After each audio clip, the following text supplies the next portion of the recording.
Welcome, Kelly. It's great to meet you. For those of you that are joining us today for a very important topic, I'm Dr. Debbie Phillips. I'm the apartment doctor, as they say. I'm a 32-year veteran in the real estate industry and have had my CPMs for a very long time, and I'm an avid IREM fan. So, welcome to today's conversation. Kelly, Hi, introduce Debbie. yourself. Well, good morning. Yes, I am Kelly Tollefson. I am the president of the National Association of the Residential Property Managers.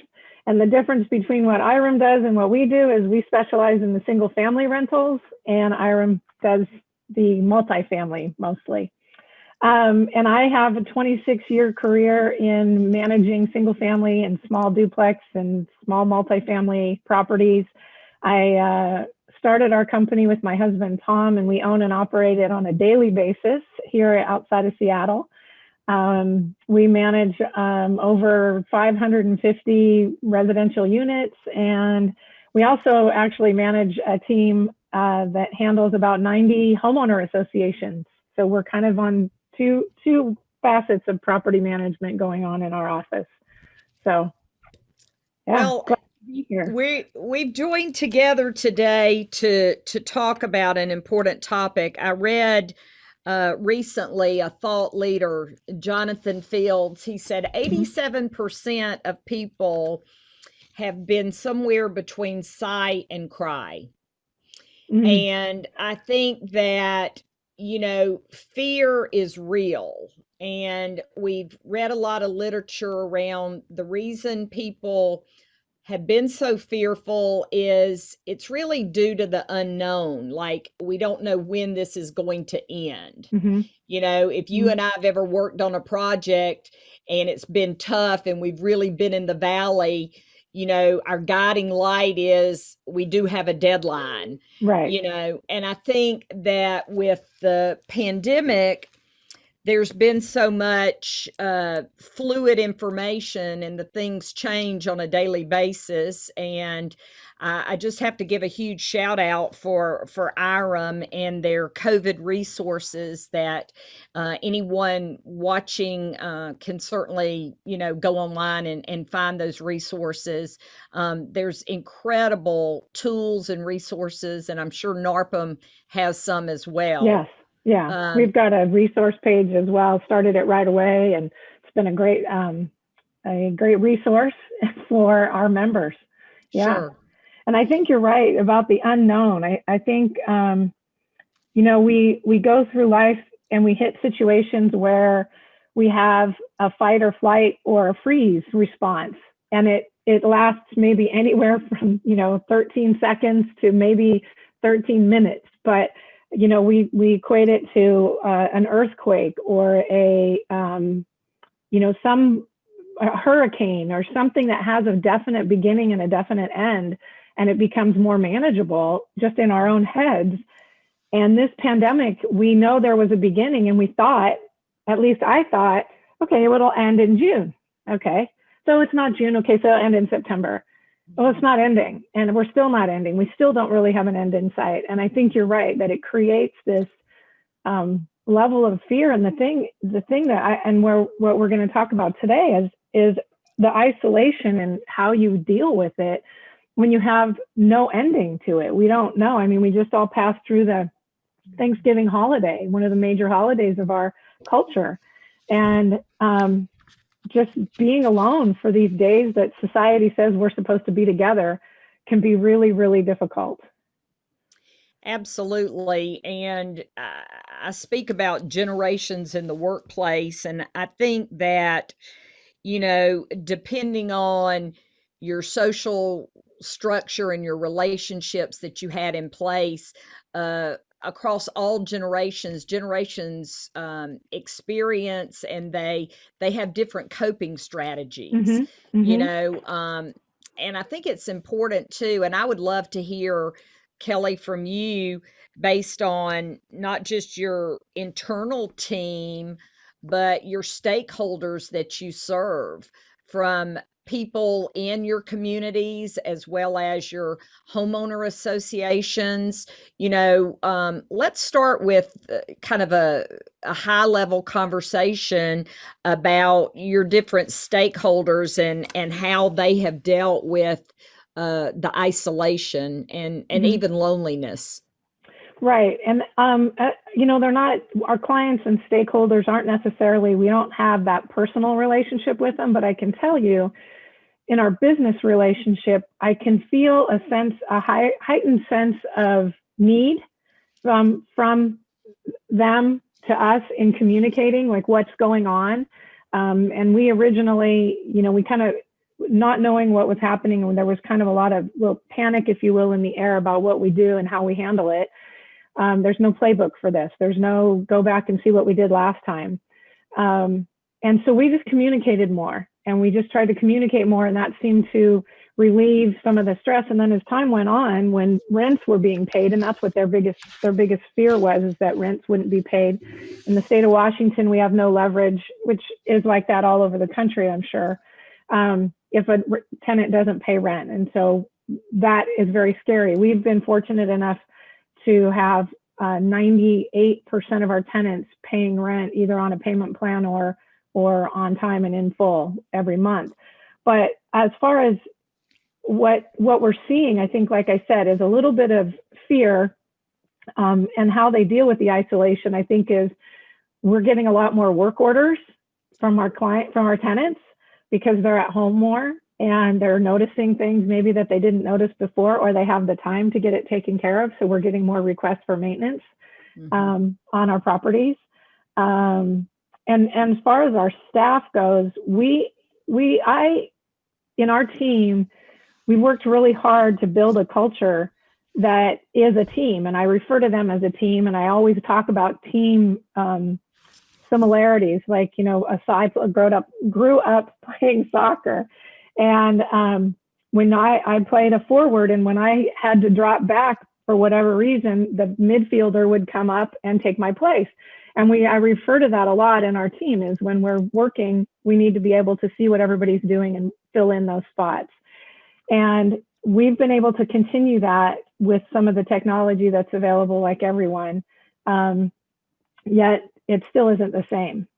So, as far as your question about isolation for our stakeholders, like I said, it's more, they just need communication from us, is what I'm experiencing. I'm reminded of that great quote, people don't care how much you know until they know how much you care. Yeah. And I Yeah, think absolutely. that cuts across all generations.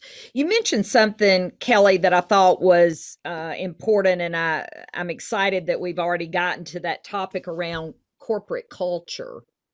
Yes. Yeah. Because I do a lot of research on high performance teams.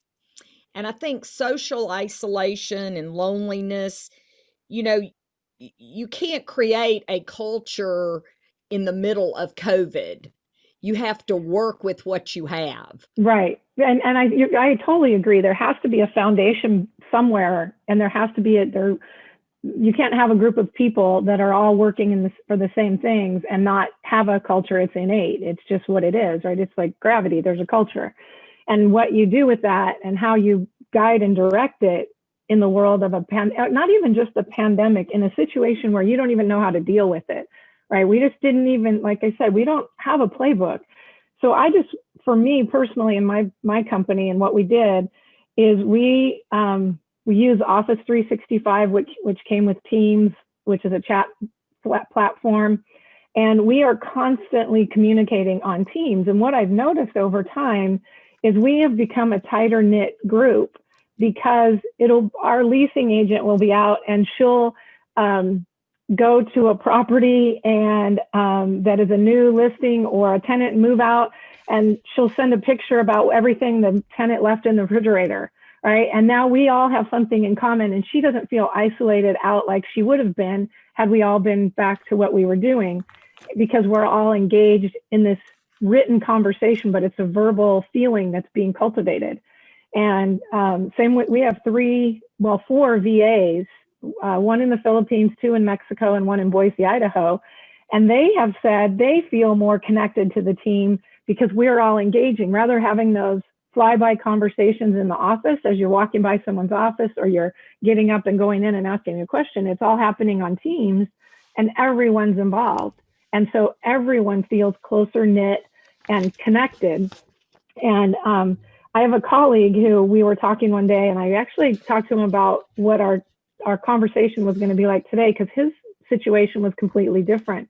They started with a highly engaged group, and that's how they hire, is they hire for people that want to stay engaged at a level of community service together, happy hours together, barbecues in the summertime together, all of these things that require in-person, interaction.